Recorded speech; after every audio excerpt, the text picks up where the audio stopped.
Pues entonces esas vías, ¿verdad? De alguna manera nos van demostrando que tenemos ciertas capacidades para ir entendiendo esa presencia, tal vez intuyéndola, no tanto entendiéndola, ¿verdad?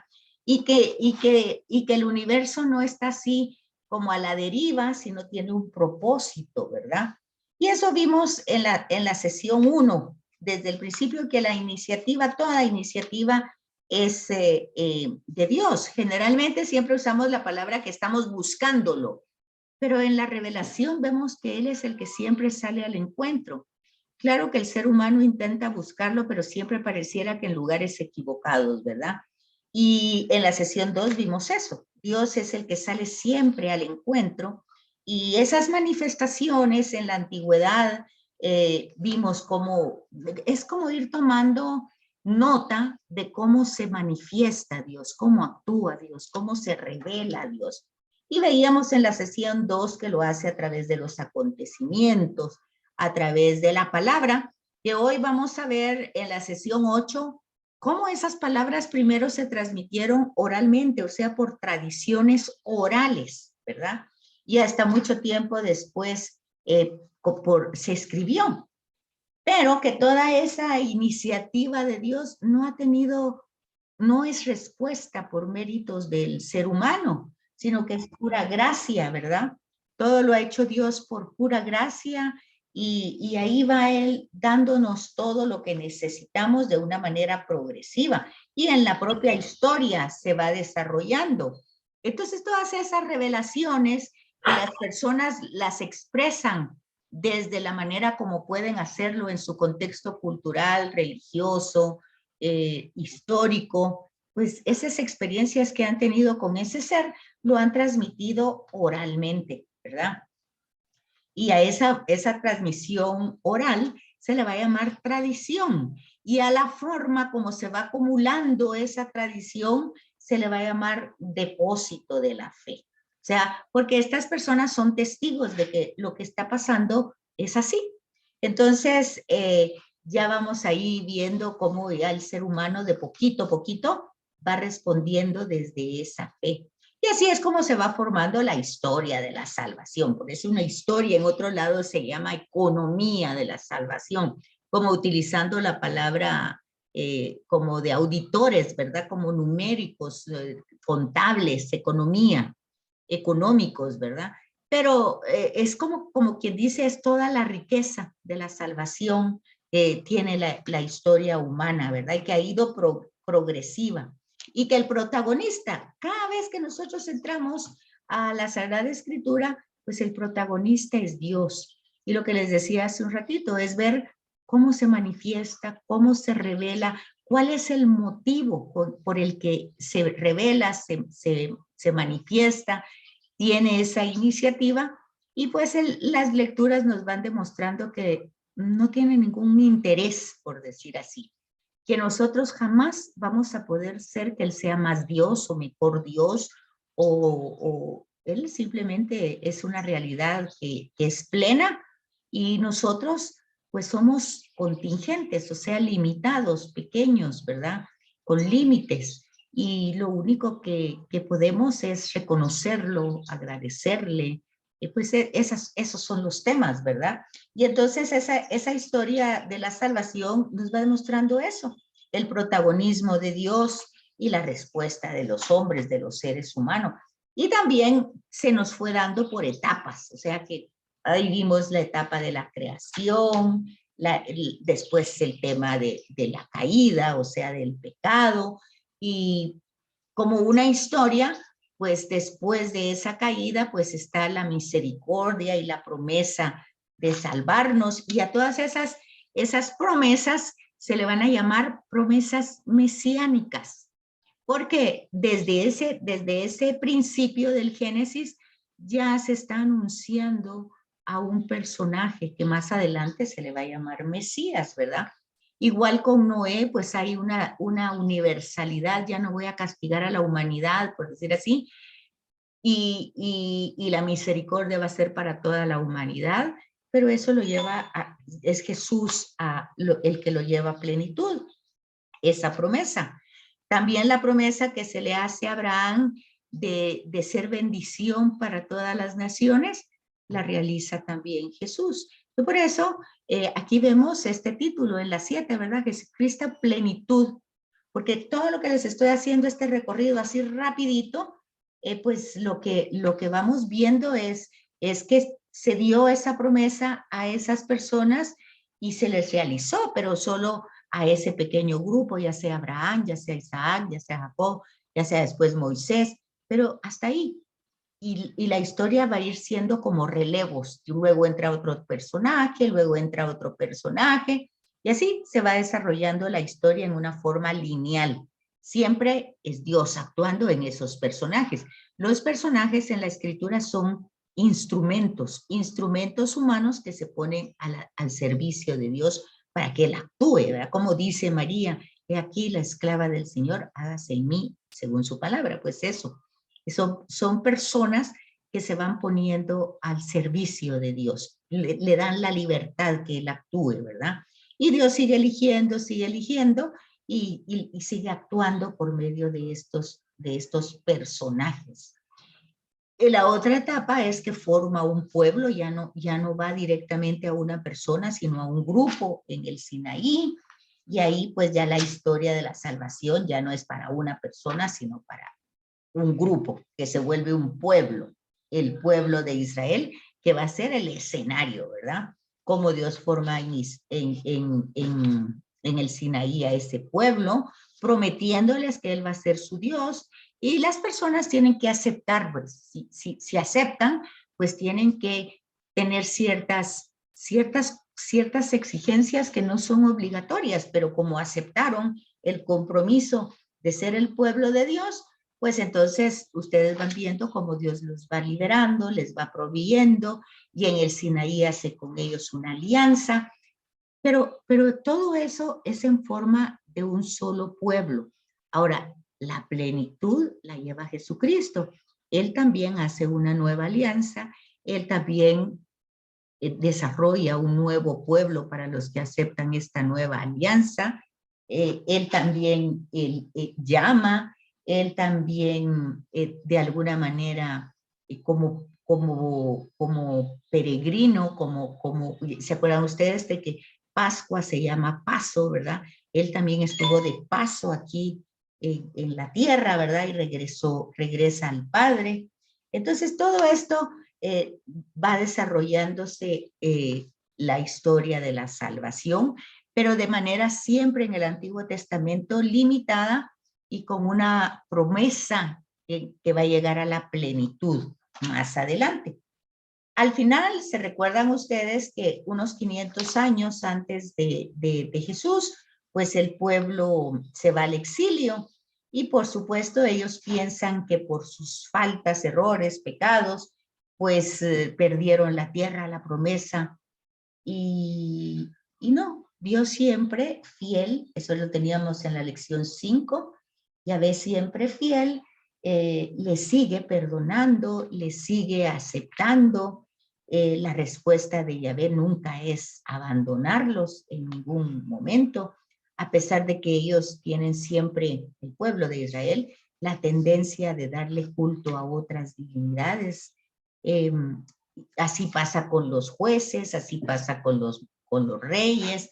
Los profetas surgen justamente para hacerles conciencia de que no está bien que ellos pues le den la espalda al ser que los ha ayudado, proveído, que los formó como pueblo sin mérito alguno.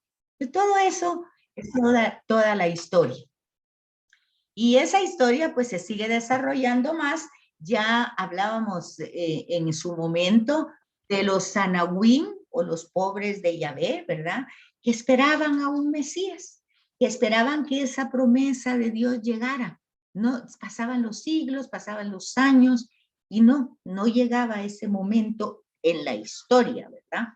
Y solo estaba en promesas y ellos lo leían esperando ese momento, y habían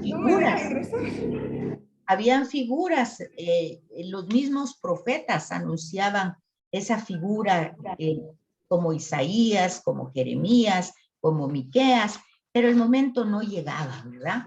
Hasta que aquí lo tenemos en la sesión 7, que ya la trabajamos, ¿verdad? Que dice Hebreos, en la plenitud de los tiempos, ¿verdad? En la plenitud de los tiempos, entonces, se manifiesta Dios, la palabra de Dios encarnándose en la persona de Jesús. Esto ya lo vimos, fue la última sesión que tuvimos, y de ahí y vamos a ir viendo cómo esa misión universal ya del nuevo pueblo ya nace pues de parte de Jesucristo.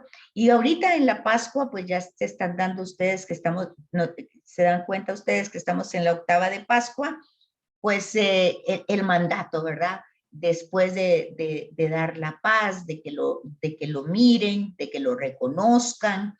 Se dan cuenta ustedes que no es fácil descubrirlo, reconocerlo como el que era históricamente, pero en fin, por signos, fíjense la palabra, por signos lo reconocen.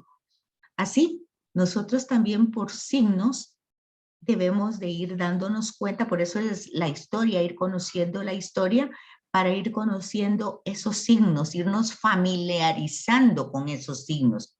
Así, cuando nosotros en nuestra historia personal podemos reconocer esos signos de su presencia, de eso se trata. Y entonces reconociendo esos signos, ya nosotros pues los llevamos a los demás, ¿verdad? Que eso es la misión. Si yo reconozco su presencia, si la descubro, como es lo que está pasando ahorita en la octava de Pascua con todas las lecturas, pues entonces se va reconociendo y se va llevando a los demás como testigos que somos también nosotros. O en esta época, igual como los apóstoles fueron testigos en su época y transmitieron esas tradiciones y transmitieron ese depósito de la fe de boca en boca, de generación en generación. Ahora nosotros lo recibimos en forma escrita, pero también somos testigos, ¿verdad? Y aquí entonces ustedes se fijan que ese testimonio permite que haya diálogo. Hablábamos la última vez en las distintas religiones que se llaman diálogos interreligiosos. Y cuando es de los mismos cristianos, se llama diálogo ecuménico. O sea, lo importante de la misión de la iglesia de evangelizar es poder dialogar. Y ustedes se dan cuenta que un diálogo no es imponerse, no es obligación, sino es simplemente puntos de vista que se ponen para ver si llegamos a un acuerdo, ¿verdad? Y no es tanto ponernos a la defensiva o en pleitos, ¿verdad? Entonces ya en este tiempo definitivo, la plenitud del tiempo. Y fíjense que muchas veces dicen las personas, bueno, pero ¿qué plenitud? Ahorita es la época plena, porque ahorita tenemos internet, redes sociales, ahorita es realmente todos podemos darnos cuenta de lo que está pasando en otro lado. Este hubiera sido el momento ideal para que él se encarnara, donde todos podían oír su mensaje, donde todos podían ver las cosas de otra manera y conocerlo más ciertamente, ¿verdad? Pero ustedes ya saben que los salmos dicen que el tiempo de Dios no es nuestro tiempo y que sus caminos no son nuestros caminos. Así es que la voluntad y la consideración del Señor del universo fue que en el tiempo de la plenitud, en el tiempo definitivo, pues Cristo realmente se hace, o sea, Dios mismo, su palabra, se hace carne, se hace humano en la persona de Jesús, y ahí Él va a seguir manifestando las mismas obras del Antiguo Testamento, ¿verdad? Entonces, esa es la plenitud y definitiva revelación, esa la hace Jesucristo, ¿verdad? ¿Y quién va a recibir, quién va a ser el depositario de ese mensaje, de esa revelación? Pues primero los apóstoles, es la primera comunidad, la apostólica, después ellos lo transmiten y entonces ya van a haber otras generaciones, son las comunidades y así hasta llegar a nuestros días, ¿verdad? Entonces yo creo que eso ya lo hemos ido viendo, cómo este logos encarnado, o sea, esta palabra de Dios que se hace carne por la obra del Espíritu, es la que va a llevar a cabo esa salvación a su plenitud, ¿verdad? Y entonces, este Espíritu, ya todos estos 50 días, se van a ir haciendo referencia, que las comunidades, pues ya se fijan ustedes en estas lecturas, los apóstoles no siempre le entienden, a pesar de que ya murió, ya resucitó, ya llevan el mensaje que está vivo, pues ya ve que no le creen, ya ve que cuesta, y bueno, ahí seguimos en esa misma situación hasta el día de hoy. Cuesta creer que está vivo, cuesta creer que está en la Eucaristía, pues todo eso cuesta. Pero aquí el tema es que este espíritu es el que va a llevar a cabo esa historia de la salvación en el sentido de la comprensión. Es decir, la historia ya fue hecha, ya fue realizada, pero ahora cada uno tiene que irla encarnando y el Espíritu Santo es el encargado, ¿verdad? De edificar a cada miembro que forma el cuerpo de Cristo, ¿verdad? Y ahí vamos viendo cómo a través de los siglos, pues se va realizando esa construcción del cuerpo, donde Cristo es la cabeza y cada uno de nosotros sus miembros, ¿verdad? Y todos pues en comunión, en fraternidad, pues tenemos que ir viendo esa formación cada vez más plena, pero esa es obra del Espíritu, ¿verdad? Nosotros ponemos nuestro granito de arena, pero realmente es el Espíritu el que va a cosechar, el que va a dar todo el brío, y eso lo vemos en todas las primeras lecturas de este tiempo, hasta Pentecostés, ¿verdad? Cómo es el Espíritu, el Espíritu del resucitado, el que está actuando en la persona de Pedro, en la persona de Juan, en la persona de los diáconos, en la persona, pues, más adelante de Pablo, ¿verdad? Y es ese Espíritu del resucitado que está vivo, que está dinámico, que está trabajando, está formando las comunidades, ¿verdad? Y este sentido es la unidad y universalidad de este misterio salvífico. Ya vemos entonces en el Antiguo Testamento toda la acción del Padre Creador, ¿verdad? Todas las promesas, las alianzas, las obras, las bendiciones, todo lo que ha realizado en la antigüedad, y siempre pues esa mano misericordiosa, cercana, proviendo, siempre dando segundas, terceras oportunidades. Bueno, el Padre, todo eso se vio en la historia de la salvación del Antiguo Testamento. Luego empezamos el Nuevo con la encarnación. Es la palabra del Padre se encarna en este Hijo por obra del Espíritu Santo y es el Salvador del mundo, o sea, para continuar la obra salvadora. Y luego, pues, la iglesia, ¿verdad? Que es la que va a recibir toda esa unidad y unicidad, así como hay un solo Cristo, hay un solo cuerpo, una sola esposa, una sola iglesia. Y entonces, pero iglesia ya saben ustedes que no es la casa, ¿verdad? No es el templo, sino somos nosotros, los miembros. Porque la palabra iglesia viene de eclesía, que quiere decir asamblea. Entonces, la reunión de todos los miembros que forman el cuerpo de Cristo, donde Él es la cabeza. Bueno, ese fue un repasito así rapidito, para que ustedes estén en contexto del módulo 1 de la historia de la salvación. Y no sé si tienen preguntas hasta aquí, ¿verdad? Porque hoy entraríamos entonces a la sesión 8. ¿Dudas, preguntas hasta aquí? ¿No? ¿Todo claro? No, licenciada, todo claro. Y las autoevaluaciones, no han habido preguntas en las autoevaluaciones. dudas en las lecturas complementarias, algo que ustedes no hayan comprendido. Licenciada, yo tengo una. A ver, por favor. Es del módulo 2, del de A ver. Biblia. Es que Ajá. hay una pregunta. Ah, no, pero espérame un momentito, pero del segundo módulo. Ajá, del 2. Ah, no, esa la vemos en la otra. Ahorita estamos en el módulo 1. Esa lo vemos en la segunda parte. Ahorita estamos en el módulo 1, Historia de la Salvación. ¿Van conmigo? ¿Vamos o no vamos? Sí, licenciada. ¿Y en módulo 1 no tenemos dudas, preguntas?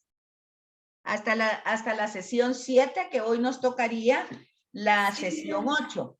Y pregunta, ¿qué manda? Perdóname, perdón que le interrumpa, licenciada. Es que yo no entendí mucho lo de la unidad y la unicidad. Exacto, eso es lo que justamente les estoy preguntando, porque eso no es tan sencillo de entender, ¿verdad? Por eso les estoy preguntando, ¿lo comprendieron todo? Esa era la sesión anterior. Esto, fíjese que les dice que el único Salvador es el Señor Jesús, ¿verdad? Y no hay otro más que Él. Eso lo dice la carta a los Hebreos, ¿verdad? Y la iglesia es depositaria de ese misterio, es depositaria, o sea, la razón de ser de la iglesia es llevar esa salvación a los demás. ¿Cómo lo hace la iglesia? Lo hace a través de los sacramentos. O sea, los sacramentos son signos de salvación, ¿verdad? O sea, son encuentros personales. Ya ustedes saben perfectamente bien que no es el sacerdote el que perdona, sino es en persona de Cristo. Es la persona de Cristo actuando en el sacerdote. Entonces ahí van encontrando ustedes la unidad que hay entre la acción salvadora de Jesús y la acción salvadora de la iglesia, ¿verdad? Es el mismo misterio salvífico. Cómo Jesús es la cabeza, es lo que les estaba explicando anteriormente, y nosotros somos sus miembros de esa cabeza formando un cuerpo. Entonces, todos, pues estamos llamados a la salvación de otros. Ese es el llamado a la misión, ¿verdad? Por eso dice, en conexión con la unicidad, estamos hablando de unicidad y unidad, la unicidad y la universalidad de la mediación salvífica. O sea, hay un medio de salvación, y ese medio es Jesucristo, ¿verdad? Pero luego es la iglesia, ¿verdad? Firmemente creída como verdad de fe católica, la unicidad de la iglesia por él fundada. O sea, él formó una sola iglesia, una sola, no muchísimas, porque han salido muchísimas, porque cada quien ha interpretado su palabra de diversas maneras. Y entonces, pues ahí se han dado las contradicciones, las divisiones que en la iglesia se llaman cismas, ¿verdad? Y ha sido muy difícil, ponernos de acuerdo a veces con los mismos cristianos. Por ejemplo, el Concilio de Trento quiso poner en unidad, digamos en unicidad, unificar, por decir así, lo que hace ahorita el sínodo. Pues todos debemos creer lo mismo del Padre, lo mismo del Hijo, lo mismo del Espíritu y lo mismo de la Iglesia. Ahí está el problema. No todo el mundo cree lo mismo. Muchos tienen pues unas posturas equivocadas, pero eso no es de ahorita, eso es desde el principio. Desde el principio vemos las interpretaciones equivocadas, incluso en los mismos apóstoles. ¿Y qué era lo que hacía Jesús? Pues tratarlos de unificar, ¿verdad? De que entendieran. Es lo que les acabo de decir hace un ratito. Él resucita y todavía no lo comprende. Es necesaria la fuerza del Espíritu para ir entendiendo que Cristo es uno solo y su cuerpo es también una sola. Es todos sus miembros. Por lo tanto, es su esposa también, ¿verdad? La iglesia. una sola iglesia, católica porque es universal y apostólica porque es la predicación de los apóstoles que trae, ¿verdad? Entonces luego esas promesas que hace el Señor, que no va a abandonar nunca, que no nos va a abandonar nunca, que se tiene que ir para enviarnos su espíritu para que comprendamos, pues todo eso debemos responderlo con una fe, o sea, creerlo. Y así es como se va formando la unicidad y la unidad.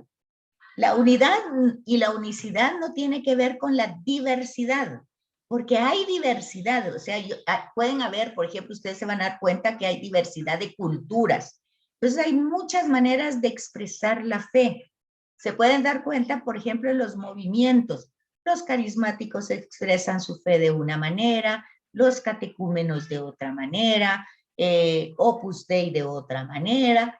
Esa es diversidad de expresión. Eso está bien, pero en esa diversidad de expresión hay una unidad, o sea, todos somos un cuerpo, aunque los movimientos sean catecúmenos, carismáticos, de colores, Opus Dei, está bien, es una diversidad en expresión, pero una unidad a la hora de la hora, todos formamos el cuerpo de Cristo.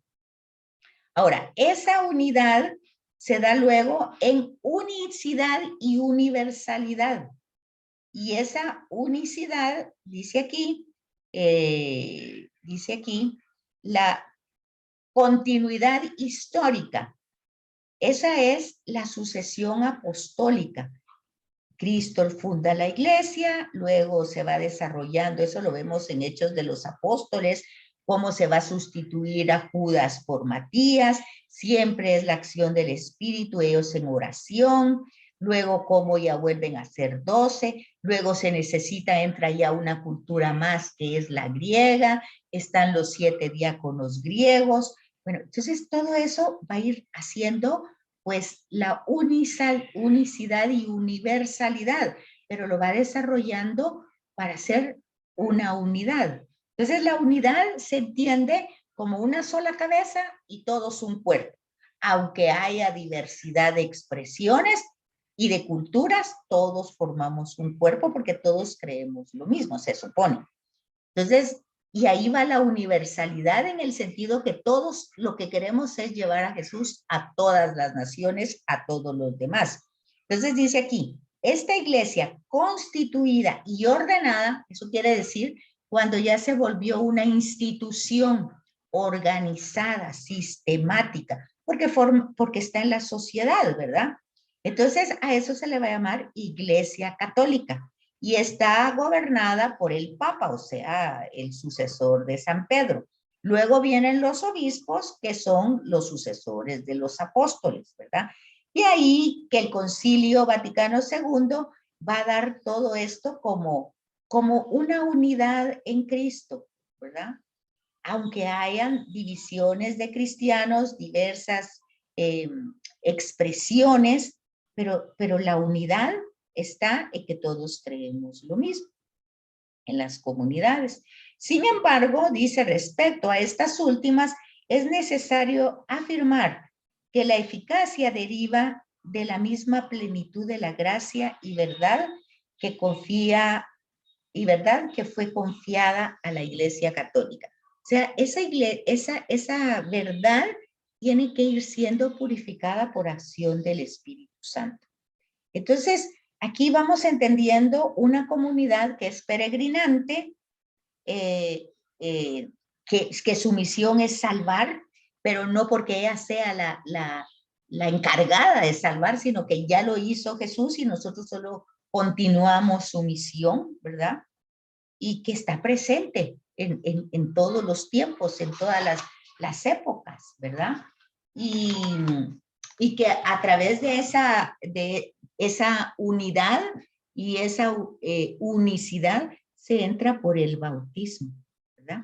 Ahora veamos para que nos quede más claro. ¿Cómo podemos tener más clara una palabra? Pues buscando en el diccionario la palabra unicidad. para que a ustedes les quede más claro. Porque de unidad creo que sí lo entienden bien. Tal vez el problema es unicidad. Y dice aquí, cualidad de único. La unicidad es del punto de vista al que estaban condenadas pues todas las situaciones, unicidad. Entonces, en ese caso es que la unicidad es que el único que ha hecho la salvación, que la ha llevado a la plenitud, es Jesús. Ahí se forma la unicidad. Entonces, por eso Él es la cabeza, unicidad. Ahora, formamos una unidad con la unicidad porque todos formamos parte del cuerpo de esa cabeza. Ahí formamos la unidad. Todos somos miembros con distinta pues actividad, así como el dedito tiene una misión, ¿verdad? Que hacer, que no es el que le toca al ojo, que no es el que le toca al oído. Cada miembro del cuerpo tiene un trabajo que hacer, pero todos forman la unidad. Eso lo explica bien Pablo cuando dice, no todos somos ojos, no todos somos manos, y tampoco la mano le dice al ojo, mira, yo voy a hacer tu trabajo. Cada uno tiene que hacer lo que le toca. Entonces, esa es la unidad. Y la unicidad es lo que le toca a uno mismo. O sea, es a Jesús, es el que forma esa unicidad. Y luego nosotros como cuerpo formamos la unidad del cuerpo que eres la cabeza. ¿Cómo quedó eso? ¿Más confundido, más claro o cómo quedó? Sí entendí mejor, licenciada, muy amable. A la orden. Entonces, ese es el tema. Y aquí adelante en las lecturas complementarias tenemos unicidad y universalidad. O sea, llevar ese mensaje a todos. Pero no es cada quien va a llevar el mensaje que a él se le ocurra. Eso no puede ser. Lleva el mensaje que se ha recibido. Por eso, ustedes el domingo, 1 de Pascua, pues después del, del sábado, ¿verdad? De la vigilia pascual, ustedes oyen en la lectura, después de la primera lectura, después de Hechos de los Apóstoles, que Pablo dice, porque yo les transmití a usted lo mismo que recibí. Ahí está la unicidad. Yo estoy transmitiendo lo mismo que he recibido. Y la unicidad es de Jesús, ¿verdad? Que él mismo, ahí está.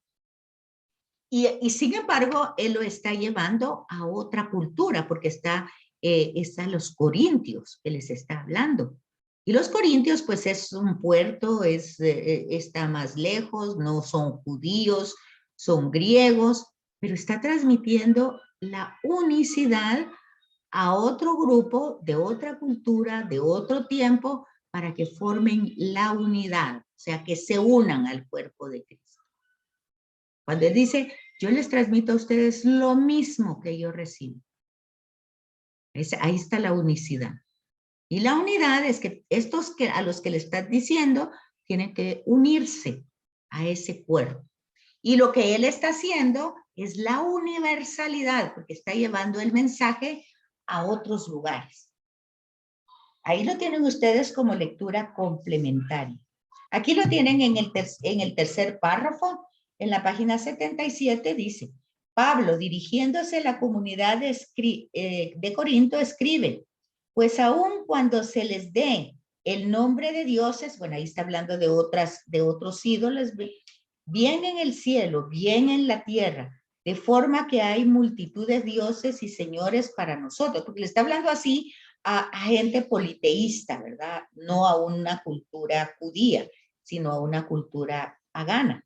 Entonces dice, para nosotros no hay más que un solo Dios, el Padre, de cual proceden las cosas y para el cual somos. Y un solo, aquí está la unidad, Jesucristo, por quien todas las cosas y por la cual somos nosotros.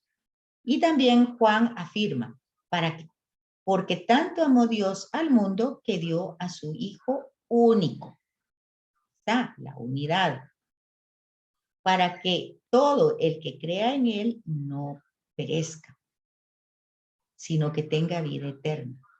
Porque Dios no ha enviado a su Hijo al mundo para juzgar al mundo, sino para salvarlo. Ahí está la misión, fíjese, ahí está la misión, ahí está la unicidad, la importancia de Cristo como revelador, como plenitud de toda la salvación en la historia, y la unidad, porque estos grupos tienen que integrarse.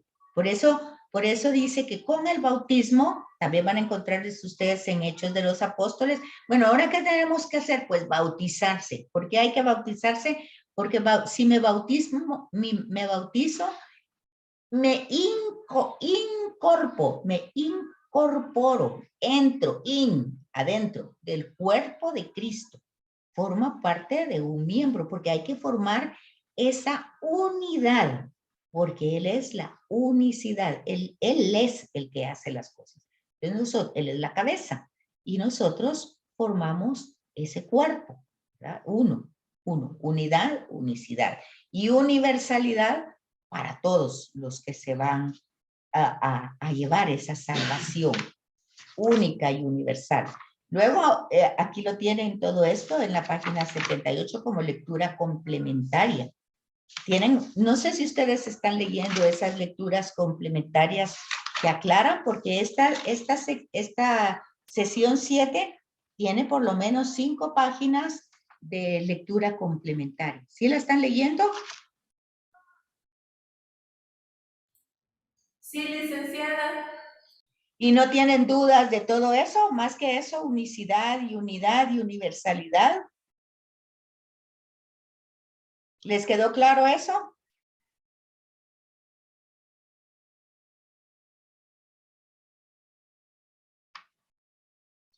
Bueno, entonces, si ya no hay más dudas, sí, dígame. Sí, dígame. ¿Ya no? Ok. No, licenciada, gracias. Ah, sí, falta una. Licenciada, ¿usted me podría explicar un poco si hay alguna diferencia entre el Cristo de la historia y el Cristo de la fe? El Cristo de la historia y Cristo de la fe, no. O sea, no, hay una diferencia de apariencia, mas no, el Cristo de la fe es el mismo de la historia. No es diferente, pero ha trascendido, ha llegado a un nivel superior, por decir así.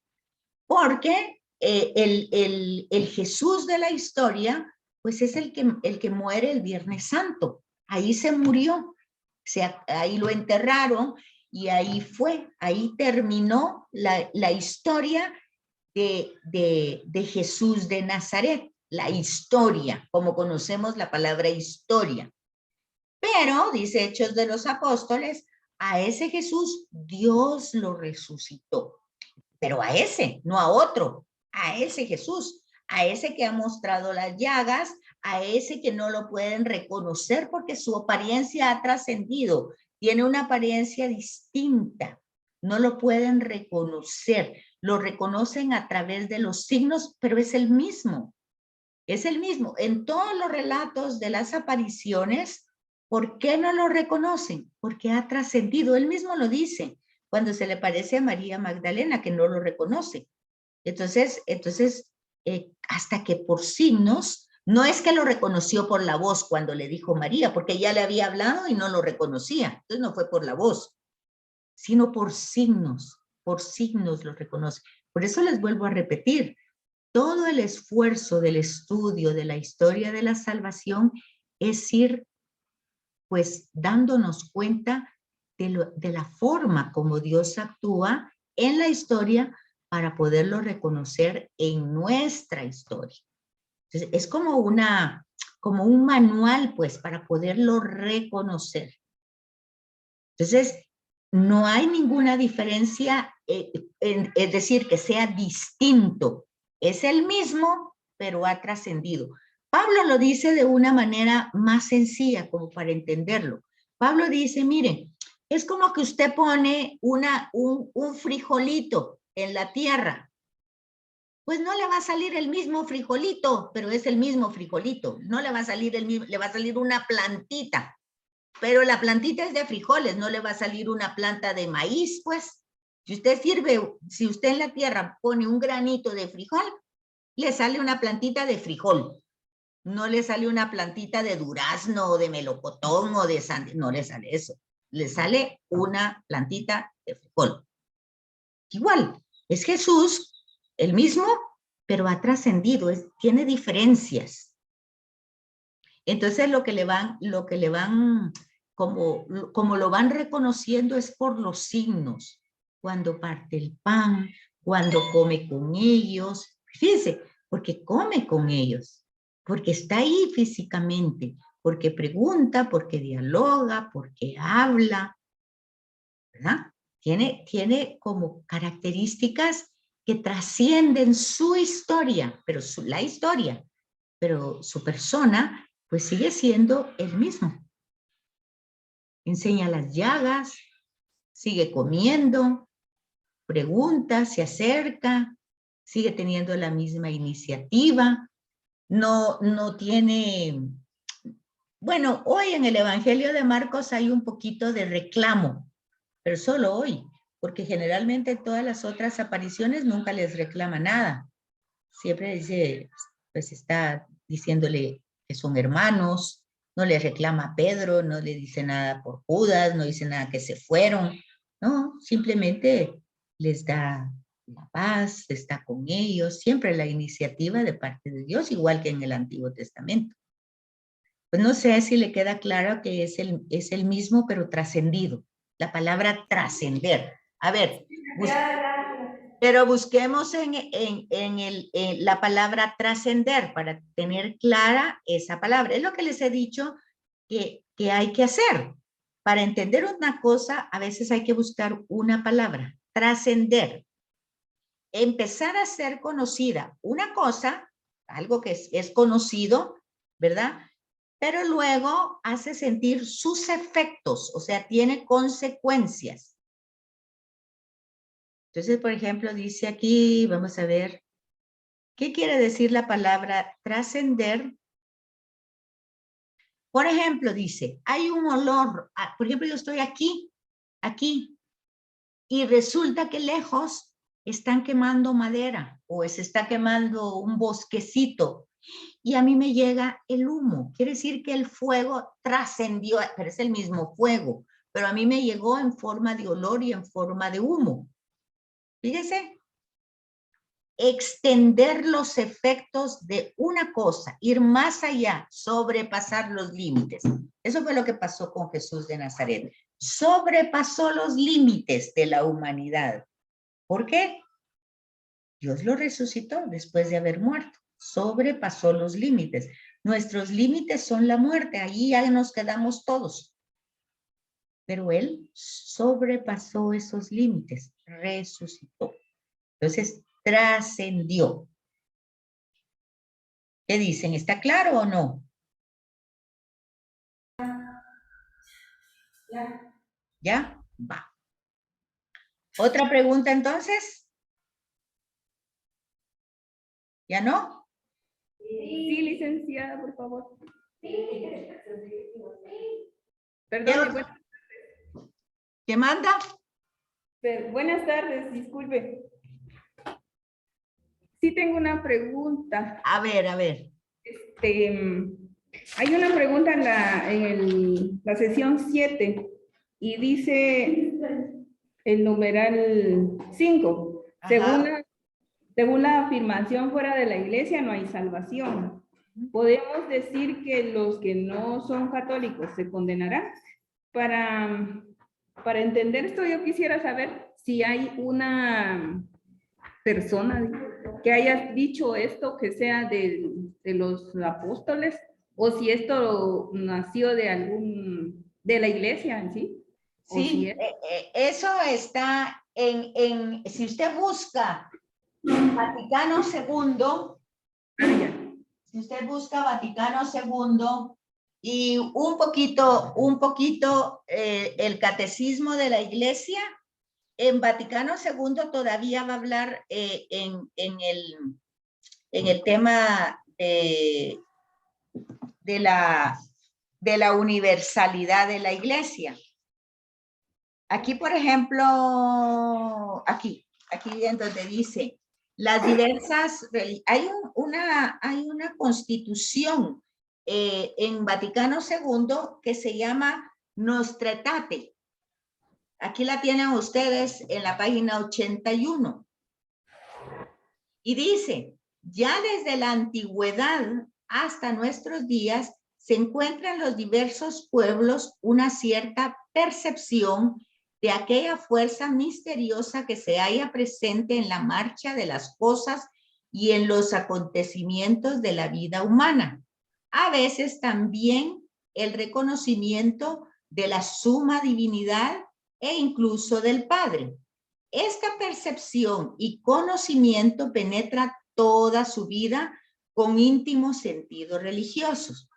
Las religiones, a tomar contacto con el progreso del sentido, con el progreso de la cultura, se esfuerzan por responder a dichos problemas con nociones más precisas y con un lenguaje más elaborado. Así, en el hinduismo, los hombres investigan el misterio divino y lo expresan mediante la inagotable fecundidad de los mitos y con penetrantes esfuerzos de la filosofía, y buscan la liberación de las antiguas, de nuestra condición mediante las modalidades de la vida ascética, o sea, un poco se privan de muchas cosas a través de profundas meditaciones o bien buscando refugio en Dios con amor y confianza. En el budismo, según sus varias formas, se reconoce la insuficiencia radical de este mundo mudable, o sea que cambia, y se enseña el camino por el que los hombres con espíritu devoto y confiado pueden adquirir el estado de perfección. Así también las demás religiones que se encuentran en el mundo se esfuerzan por responder de varias maneras a la inquietud del corazón humano, proponiendo caminos, es decir, doctrinas, normas de vida y ritos sagrados. La Iglesia Católica, oiga bien, este es nuestro tratado de Vaticano II. La Iglesia Católica no rechaza nada de lo que estas religiones hay de santo y verdadero.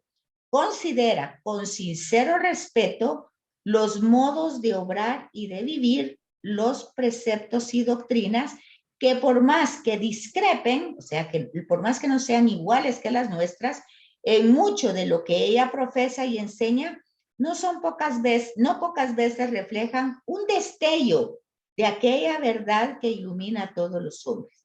Anuncia y tiene la obligación de anunciar constantemente a Cristo, porque Cristo es el camino, la verdad y la vida, en quienes los hombres encuentran la plenitud de la vida religiosa y en quien Dios reconcilió consigo todas las cosas. O sea, ahí está la base, ¿verdad? Nosotros, nuestro esfuerzo es llevar a Cristo, porque aquí está, porque Él es el camino, la verdad y la vida. No importa que ellos estén, pues, teniendo cosas positivas, pero para nosotros sabemos que Jesús es la piedra angular, es realmente la roca. Por eso dice, por consiguiente, exhorta a sus hijos a que con prudencia y caridad, mediante el diálogo y colaboración con los adeptos de otras religiones, dando testimonio de fe y vida cristiana, reconozcan, guarden y promuevan aquellos bienes espirituales y morales, así como los valores socioculturales que ellos persiguen.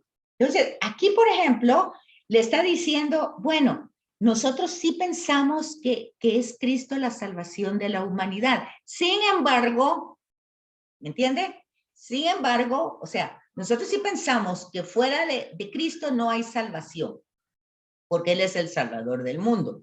Sin embargo, entendemos que las otras religiones tienen mucho de positivo, pero, como nosotros entendemos también que Cristo es el Salvador, nosotros por eso la misión es llevarlo a esos lugares para que lo conozcan, ¿verdad? Para que pues para que se salven, ¿verdad? Pero habrán personas y lugares en el mundo donde este mensaje no va a llegar, porque o están muy lejos o pues son muy aislados. Entonces ahí también entra otro tema que es el de la salvación y la misericordia de Dios. Mañana tenemos el Domingo de la Misericordia, ¿verdad? Aquí dice, por ejemplo, en el ecumenismo dice, hoy en muchas partes del mundo, por inspiración del Espíritu Santo, se hacen muchos intentos de oración, palabras de acción en plenitud de unidad de Cristo. Entonces, Sacrosanto Concilio habla de todo esto, del movimiento ecuménico. Este ya es un movimiento con los movimientos cristianos. Bueno, ¿cómo va entonces la respuesta a esa pregunta que usted está haciendo, que es la 5? Según afirmaciones fuera de la iglesia, no hay salvación. Así era una afirmación antes de Vaticano II, era tajante. Si Jesús es el Salvador, fuera de la Iglesia Católica no hay salvación. Ok. Sin embargo, a partir de Vaticano II, por lo que le acabo de leer, podemos decir que los católicos, ¿cómo dice aquí? Podemos decir que los que no son católicos se condenan. No, no podemos decir eso. No podemos decir eso, por lo que le acabo de leer, ¿verdad? De que el concilio se da cuenta, y esto se llama los tratates, vimos, en nuestra época, quiere decir, en su numeral 2, de que hay riquezas. Por eso es el diálogo, porque intuyen un poco de lo que es la salvación, y nosotros somos pues mandados a llevar esa verdad a esas personas. Entonces, porque ellos lo están buscando, pero tal vez lo están buscando en lugares equivocados. Entonces, el diálogo tiene que tener estas características. Nosotros estamos en la certeza que Jesús es el Salvador del universo, no solo del mundo, del universo, del cosmos, de toda la realidad. Tenemos esa certeza. Sin embargo, por eso hay una misión, por esa certeza es la misión de llevar a otros el mensaje y la persona de Jesús, sus acciones, sus palabras, su persona. Sin embargo, nosotros entendemos que la misericordia de Dios es muy grande y que entonces no podemos afirmar que los que no son católicos se condenan. No podemos afirmar eso. Y porque en las primeras sesiones vimos que hay una como intuición natural para acercarse, para conocerlo, ¿verdad? Aunque las prácticas religiosas sean diversas, las expresiones de fe sean distintas. Entonces, esas dos. Pero si usted busca en catecismo, aquí por ejemplo, veamos, generalmente dan las citas. Aquí tenemos también Redentores Missio, que es una encíclica, ¿verdad? Me parece que es de Juan Pablo II. A la luz de la economía de la salvación, la Iglesia no ve un contraste entre el anuncio de Cristo y el diálogo interreligioso. Conviene que estos dos elementos mantengan su vinculación íntima.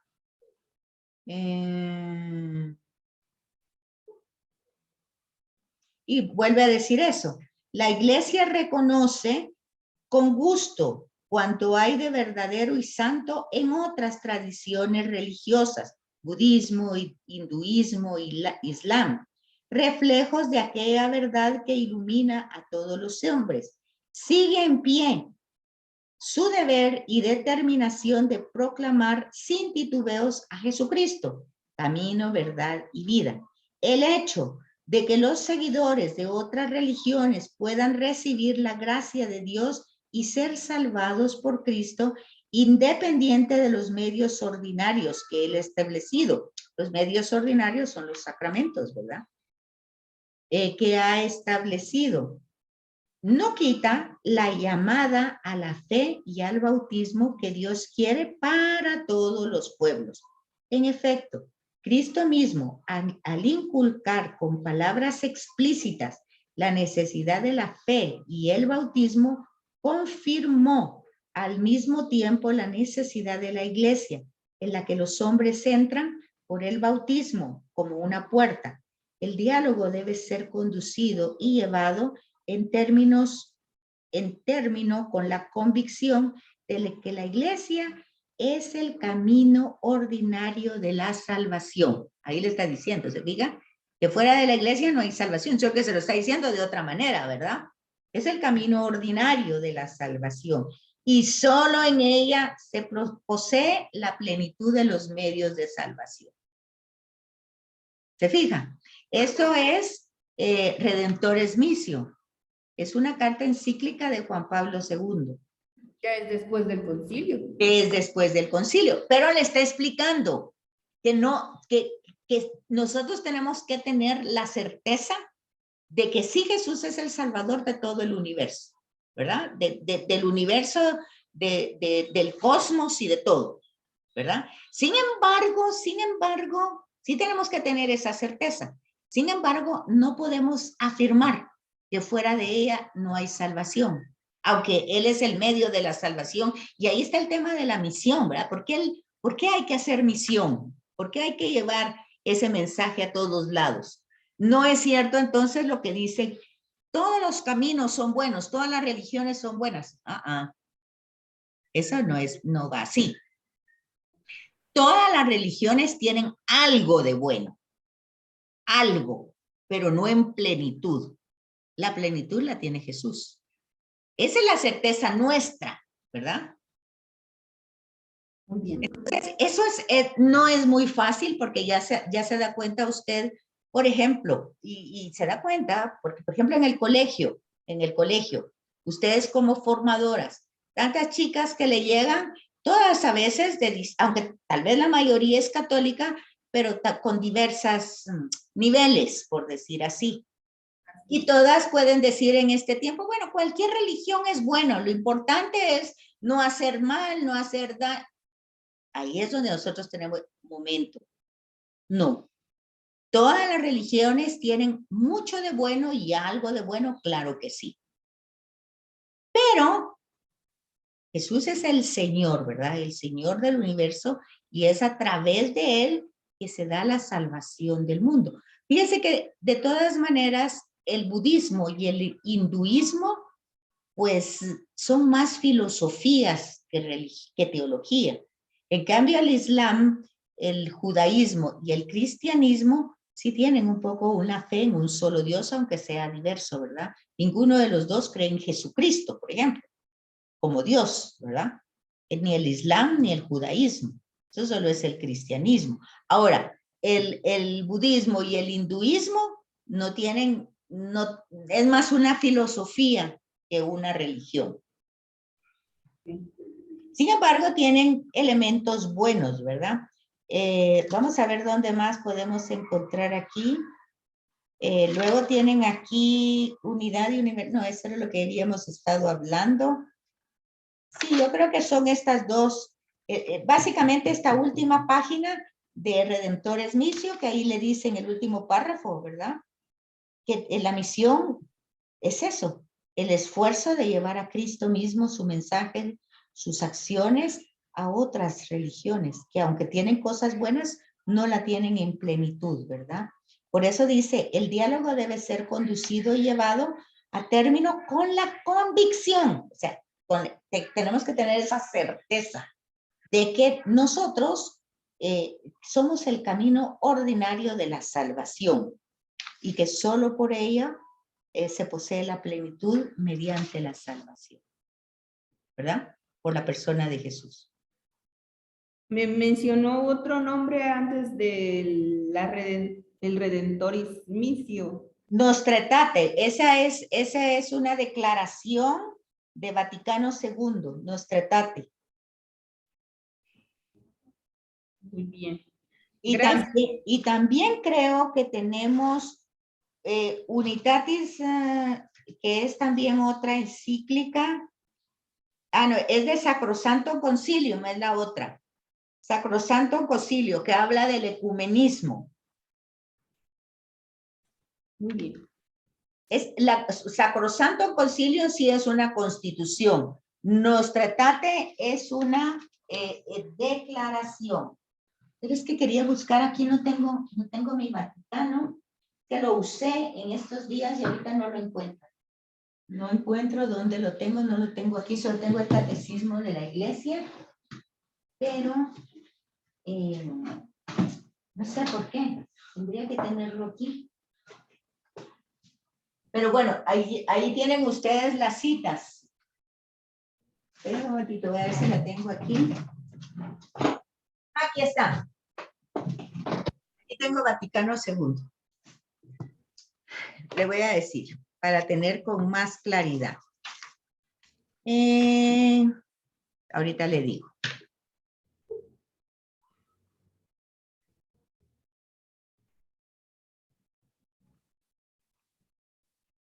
Ahorita le digo.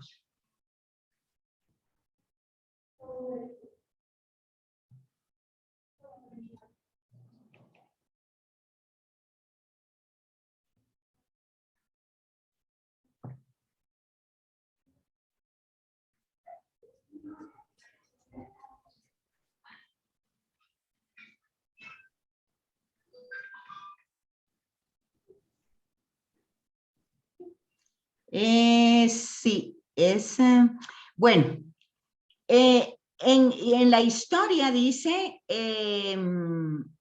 hay una bula. Una bula es un escrito que escribe un papa, el Papa Bonifacio VIII. Es exactamente la pregunta que usted estaba haciendo. Hay una sola iglesia universal de los fieles. Fuera de la iglesia nadie está salvo. Ahí tiene usted exactamente la respuesta.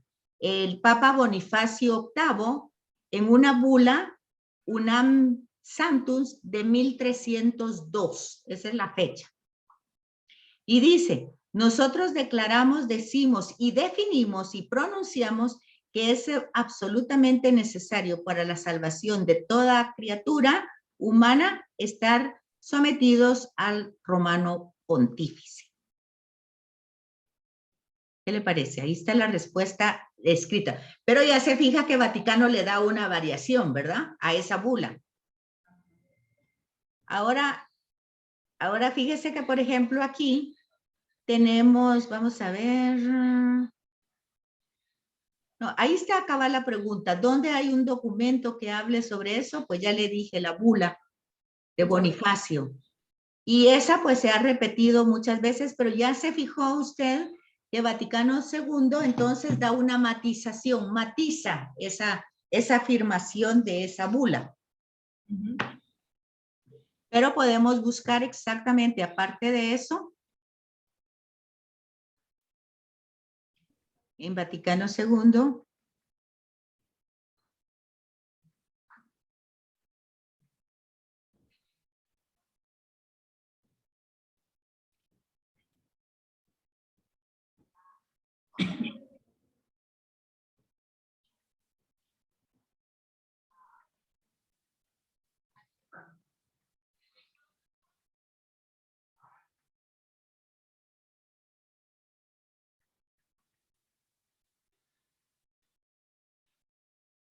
bueno, aquí tenemos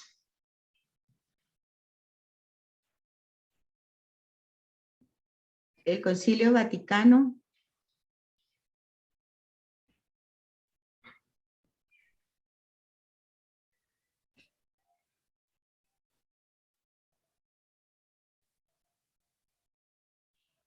Habla aquí, digamos, la pregunta exacta. ¿Existe salvación fuera de Cristo? ¿Existe salvación fuera de la iglesia fundada por Cristo? Entonces, eso lo trató Juan Pablo II, lo que le estábamos hablando. Dio una precisión para estas ideas, lo que le estoy diciendo, lo matizó la bula esta que había establecido anteriormente. El Papa nos dio seguridad sobre la unicidad, universalidad salvífica de Cristo, porque es el Señor de todo el universo, con su realidad salvífica, Y en el Concilio Vaticano II dice al respecto, el Santo Concilio, basado en la Sagrada Escritura y en la tradición, enseña que esta iglesia peregrina es necesaria para la salvación.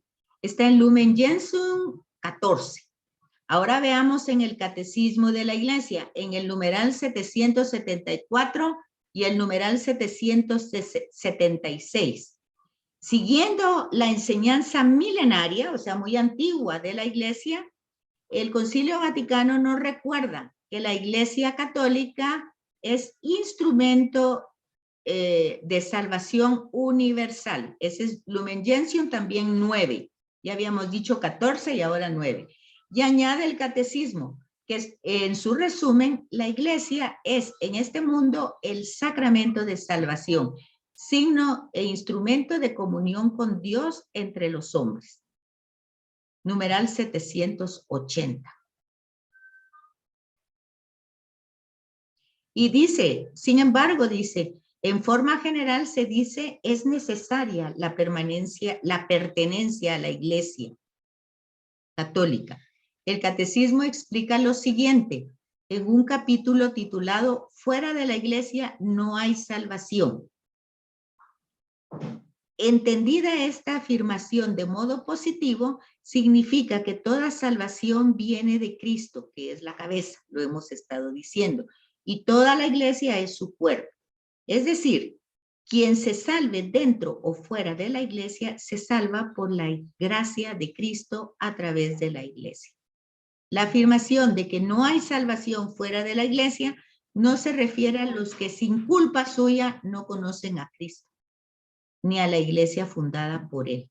Y cita nuevamente el concilio, en Lumen Gentium ahora 16, y el Catecismo 847. Buscan a Dios con sincero corazón e intentan con su vida y con la ayuda de la gracia y la buena voluntad,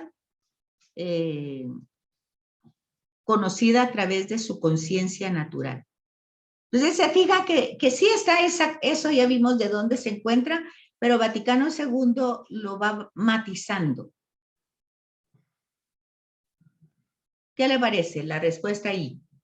Bien clara, gracias, porque Y yo no había visto de qué servía entonces el ecumenismo en este tiempo si esa afirmación venía de la iglesia. Claro, ¿sabe usted que yo di un curso de ecumenismo también y justamente dije eso exactamente que usted estaba diciendo? ¿Y para qué voy a dar un curso ni siquiera de ecumenismo? Porque, ni diálogo interreligioso, porque y entonces, ¿para qué lo vamos a hacer, verdad? No, ¿dónde está el diálogo? Ya desde el principio no hay diálogo. Ya nadie tiene derecho a opinar porque yo digo que no hay salvación y se condenan y eso. Sí, ya no se puede dar ningún diálogo, pero vea cómo esas preguntas, pues sí, por eso dice iglesia milenaria, o sea, es una iglesia muy antigua, ¿verdad? Pero se ha ido matizando. Pero eso no quita que sí hay una certeza. Sigue, porque si no, tampoco no sería necesaria la misión. Si todos se pueden salvar en distintas religiones, ¿para qué vamos a misionar? Sí, esa es otra cosa que yo pensaba, si nosotros somos bautizados, pues desde nuestra fe es donde nosotros con ese fundamento de que nuestra fe dice que Jesús es el único camino para salvarnos, desde ahí es que evangelizamos, porque si no, también pues nosotros nos cambiamos de religión o cualquiera nos pregunta, ¿y cuál me recomienda? Y tal vez es bautizado, yo le voy a recomendar. Claro, pero se fija, es muy interesante ese tipo de diálogo y le agradezco, madre, porque así, a ver, su pregunta enriquece a todos los demás y hace más dinámica las reuniones. Pues no importa que no avancemos con tanta rapidez, lo importante es que los temas queden claros, ¿verdad? Ok. Bueno, pues ahorita ya les toca su ratito de tomar agüita y de estirarse un poco. Nos quedamos en la sesión 8 entonces, pero ya muy contentos de saber de que están claras hasta las 7. ¿Se recuerdan que averiguan, por favor, qué vamos a hacer la semana entrante? Nos toca presencial, nos tocaría la 8 y la entrega hasta la 8 de las autoevaluaciones. y a ver si hay algún lineamiento para la semana entrante. Entonces nos vemos en un ratito. Gracias, licenciada. Ok. Gracias. Buenas tardes.